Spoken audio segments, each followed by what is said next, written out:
डूबने लगता है, लेकिन वो लड़की पानी में जाते ही जलपरी बन जाती है। फिर वो उस लड़के को बचाने के लिए उसके पास जाती है। तभी वो लड़का उसे इस रूप में देख लेता है, जिसे देखकर वो बहुत हैरान होता है, क्योंकि उसे अब पता चल चुका है कि इतने दिनों से वो एक जलपरी के साथ घूम रहा था। फिर वो जलपरी उस लड़के को किस करके उसके साथ बिताए गए सारी यादें मिटा देता है, क्योंकि उसे पता चल चुका था कि वो एक जलपरी है। फिर जब लड़के को होश आता है तो वो खुद को समंदर के बाहर पाता है। वो सब कुछ याद करने की कोशिश करता है कि आखिर वो यहाँ पर कैसे आया। उसे सब कुछ याद तो आ जाता है, लेकिन उसकी यादों में वो लड़की नहीं थी। फिर जब वो घर जाता है तब उसका दोस्त उसे वो कड़ा दिखाने के लिए कहता है, लेकिन वो लड़का हंसते हुए कहता है कि तुम किस कड़े के बारे में बात कर रहे हो। तब उसका दोस्त कहता है कि तुमने ही तो कहा था तुम स्पेन में एक लड़की से मिले थे जिसके हाथ से तुमने वो कड़ा चुराया था। लेकिन इन सब के बारे में उसको तो कुछ याद ही नहीं आ रहा था। फिर उसका दोस्त उसे उस कड़े की फोटो दिखाता है जो उसने ही उसे भेजा था, जिसे देखकर वो सोच में पड़ जाता है।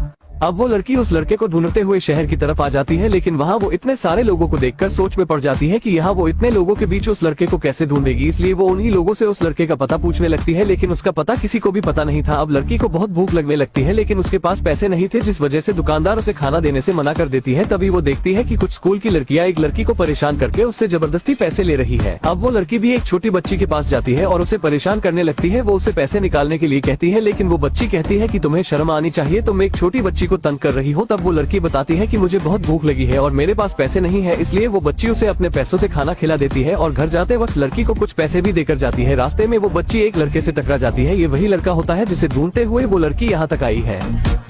अब उस लड़के को पता चलता है कि जिस लड़की को पुलिस वाले लेकर गए हैं उस लड़की के पास 400 साल पुराना एक कड़ा है जो करोड़ों में बिकेगा। इसलिए वो लड़का तुरंत पुलिस स्टेशन चला जाता है उस लड़की को छुड़वाने के लिए, लेकिन वो पुलिस वाला लड़की को छोड़ना नहीं चाहता था। तब वो लड़का अपने लाइटे की मदद से उस पुलिस वाले को अपने वश में कर लेता है और उस लड़की को किसी तरह से छुड़वा लेता है। अब वो उस लड़की से माफी मांगता है और कहता है तुम्हारा कड़ा बहुत अच्छा है, लेकिन वो अपने कड़े को छूने भी नहीं देना चाहती है। लेकिन उस लड़के को किसी भी तरह से लड़की का कड़ा चाहिए, जिसके लिए सबसे पहले लड़की का भरोसा जीतना पड़ेगा। इसलिए वो उस लड़की को एक मॉल में लेकर जाता है। वहाँ वो लड़की एस्केलेटर में चढ़ने से डर रही थी, इसलिए वो लड़का उसे गोदी में उठाकर ले जाता है। लड़की के पैरों पर चोट के निशान देखकर वो उसे जूतियों के शॉप पर लेकर जाता है। वहाँ उसे एक जूती पहनने को कहता है, जिन्हें वो लड़की हाथों पर पहन लेती है। तब वो लड़का खुद उसे जूती पहना देता है। फिर वो उसे कपड़ों की शॉप पर लेकर जाता है, लेकिन वहाँ वो कपड़े को अपने सर पर पहन लेती है, जिसे देखकर वो लड़का भी हंसने लगता है। फिर जब वो लड़की ठीक से कपड़े पहन कर आती है तब वहाँ उसे वो लड़का नजर नहीं आता है, इसलिए वो वहाँ से जाने लगती है। फिर कुछ देर बाद जब वो लड़का शॉप पर वापस आता है तब वहाँ उसे वो लड़की नहीं मिलती। अब वो उसे हर तरफ ढूंढने लगता है। आखिरकार कुछ देर बाद उसे वो लड़की मिल ही जाती है। फिर वो लड़का उसे एक रेस्टोरेंट में खाना खिलाने के लिए लेकर जाता है, लेकिन वहाँ वो लड़की नूडल्स को इंसानों की तरह नहीं बल्कि जानवरों की तरह खा रही थी। इसलिए वो लड़का उसे नूडल्स खाने का सही तरीका बताता है और जब लड़की का ध्यान खाना खाने पर होता है तब वो मौका देखकर एक लॉकेट पहनाने के बहाने से उसका कड़ा चुरा लेता है और फिर वो लड़का उसे वापस उसी मॉल में ले जाकर एक जगह पर बैठा देता है और उससे कहता है कि तुम यहीं पर बैठी रहना, मैं अभी थोड़ी देर में आता हूँ। इतना बोलकर वो वहाँ से निकल लेता है, क्योंकि उसे तो बस उसका कड़ा चुराना था जो उसने चुरा लिया है। इधर उस लड़के के इंतजार में वो लड़की रात तक वहीं पर बैठी रहती है, इसलिए मॉल की लड़कियाँ उसे पागल बोलकर मॉल से बाहर निकाल देती है, लेकिन वो वहाँ पर ही बैठकर उस लड़के का इंतजार करने लगती है। तभी वो लड़का उसे लेने के लिए वहाँ पर आ जाता है। ये लड़की जहाँ भी जाती है बेवकूफों वाली हरकतें करके आती है। दरअसल ये लड़की तेज बारिश में अकेली बाहर बैठी हुई थी, इसलिए एक लड़का उसे होटल में ले आता है, लेकिन वहाँ भी वो बेवकूफों वाली हरकतें कर देती है, क्योंकि जब वो लड़का बाथरूम में नहा रहा होता है तब वो लड़की वहाँ की लाइट्स को बार बार बंद चालू करने लगती है। इसलिए वो लड़का बहुत गुस्से में बाहर आता है और उस लड़की से कहता है कि तुम ये पागलों वाली हरकतें करना बंद करो, वरना यहाँ से धक्के मार के बाहर निकाल दूंगा। लेकिन लड़की को तो कुछ फर्क ही नहीं पड़ रहा था, वो तो बस मुस्कुराए जा रही थी। फिर जब वो लड़का लैपटॉप चला रहा होता है तब वो लड़की वहाँ पर आकर उसके हाथ से लैपटॉप छीन लेती है और अजीब तरह से देखने लगती है, क्योंकि इससे पहले वो जिंदगी में कभी भी इस तरह की चीज नहीं देखी थी। फिर वो लड़का सोने के लिए वहाँ से चला जाता है, लेकिन वो लड़की रात भर लैपटॉप को देखे जा रही थी। अगली सुबह वो लड़का उसे इस हालत में देखकर चौंक जाता है, क्योंकि वो रात भर सोई नहीं थी। तभी उसे उसके दोस्त का कॉल आता है। वो बताता है कि कुछ लोग तुम्हें मारने के लिए वहीं पर आ रहे हैं, लेकिन उन लोगों के आने से पहले ही वो लड़की के साथ वहाँ से भाग जाता है। लेकिन वो गुंडे लोग उन दोनों के पीछे पड़ जाते हैं। उन सब में से एक आदमी उनको पकड़ने ही वाला था कि तभी वो लड़की उस आदमी को उठाकर बहुत दूर फेंक देती है।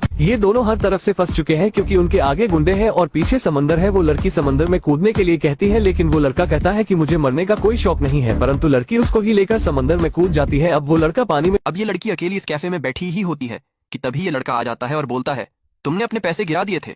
तब लड़की बोलती है, गिराए नहीं, फेंके हैं। लड़का बोलता है, तो ठीक है, फिर मुझे इन पैसों से शॉपिंग कराओ। तो लड़की मना करने ही वाली होती है। तभी लड़का उसे उसकी फोटो दिखा देता है, जिस कारण लड़की को जबरन उसके साथ शॉपिंग पर चलना पड़ता है। अब लड़का लड़की से पूछता है, बताओ संध्या के लिए क्या ड्रेस सही रहेगी। तो लड़की बोलती है, तुम्हारी गर्लफ्रेंड के लिए मैं क्यों बताऊं।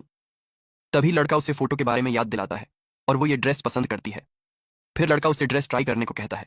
जब लड़की ड्रेस पहनकर बाहर आती है तो लड़का उसे देखकर दंग रह जाता है। वह लड़की इतनी खूबसूरत लग रही होती है। अब लड़का उसे बताता है, संध्या मेरी जीएफ नहीं, बहन है। इसके बाद लड़का उसके घर जाता है, जहां उसे लड़की बताती है कि उसके पेरेंट्स उसके बर्थडे के लिए भी टाइम नहीं निकाल पाए। ये सुनकर लड़का उसके अकेलेपन को दूर करने के लिए उसके साथ रहने लगा। साथ स्कूल जाना, स्कूल से आना, शॉपिंग पर जाना, एंजॉय करना। धीरे धीरे ये दोनों एक दूसरे के करीब आने लगते हैं।